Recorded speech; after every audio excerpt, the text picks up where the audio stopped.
क्या क्या बड़ी बातें कही हैं, अब आप इसे समझो।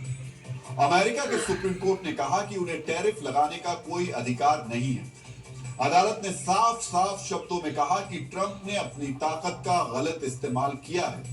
मित्रों, जिस इमरजेंसी अधिकार का सहारा लेकर ट्रंप ने टैरिफ लगाया था, उसे अमेरिका की सबसे बड़ी अदालत ने गैर कानूनी करार दिया। अमेरिकी कोर्ट का यह फैसला बहुत बड़ा है, क्योंकि इसका असर न सिर्फ अमेरिका पर पड़ेगा, बल्कि भारत समेत दुनिया के उन देशों पर भी पड़ेगा जिनके खिलाफ ट्रंप ने टैरिफ लगाया था। अमेरिका ने भारत पर 50% टैरिफ लगाया था। इतना ज्यादा टैरिफ कुछ ही देशों पर लगाया गया। कुछ दिन पहले अमेरिका ने 50% टैरिफ को घटाकर 18% करने का ऐलान किया था, लेकिन इसके बावजूद ये भी टैरिफ ज्यादा है।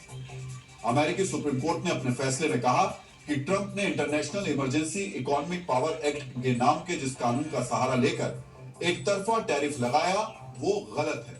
ऐसा करके उन्होंने अपनी शक्तियों का दुरुपयोग किया है। कोर्ट ने कहा यह कानून किसी आपात स्थिति के दौरान आयात को रेगुलेट करने के लिए राष्ट्रपति को शक्ति देता है, लेकिन ये उन्हें टैरिफ तय करने का अधिकार नहीं देता। टैरिफ तय करने का अधिकार सिर्फ और सिर्फ अमेरिकी संसद को है। कोर्ट ने विशेष रूप से लिबरेशन डे टैरिफ और रेसिप्रोकल टैरिफ को निशाना बनाया। अप्रैल 2025 में ट्रंप ने राष्ट्रीय सुरक्षा का हवाला देते हुए दुनिया के कई देशों से आने वाले सामान पर भारी टैरिफ यानी आयात शुल्क लगा दिया था। सुप्रीम कोर्ट के इस फैसले के बाद ट्रंप के लगाए टैरिफ हट जाएंगे। अमेरिका को टैरिफ के रूप में वसूला गया पैसा वापस करना पड़ सकता है। ये बहुत ही महत्वपूर्ण है। दुनिया के देशों को अमेरिका में सामान बेचने में राहत मिलेगी।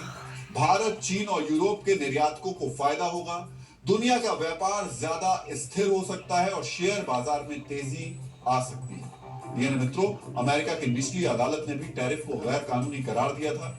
इसके खिलाफ सुप्रीम कोर्ट में अपील की गई थी, लेकिन अब सुप्रीम कोर्ट ने भी ट्रंप की दलील को खारिज कर दिया।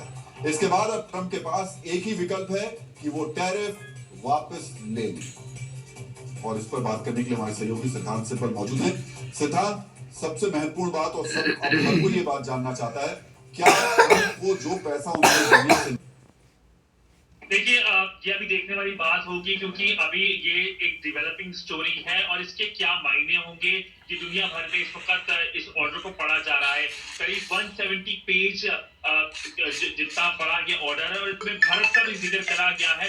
या वो एक नया ऑर्डर लाके सुप्रीम कोर्ट के जजमेंट को ओवर रूल भी कर सकते हैं। अब देखने वाली बात होगी भारत का क्या रुख होगा, क्योंकि अगले हफ्ते भारत का एक डेलीगेशन जो चीफ नेगोशिएटर है दर्पण जैन वॉशिंगटन जाएंगे नेगोशिएशंस के लिए। क्या ये यात्रा चलती रहेगी कि रद्द होगी, ये देखने वाली बात है। एक छोटा सा सवाल और, ये जो 18% टैरिफ अभी भी भारत पर लगा हुआ है, अगर ये फैसला लागू होता है तो क्या ये 18% भी कम होगा? लाजमी है कि 18% कम होगा। जो टैरिफ पहले था 18% लगने से पहले, वो टैरिफ लगेंगे। तो एक पॉजिटिव डेवलपमेंट भारत के लिए और दुनिया भर के लिए। इस वक्त जो अमेरिकन मार्केट्स है वो ग्रीन में चल रही है, पॉजिटिव ट्रेजेक्टरी में चल रही है।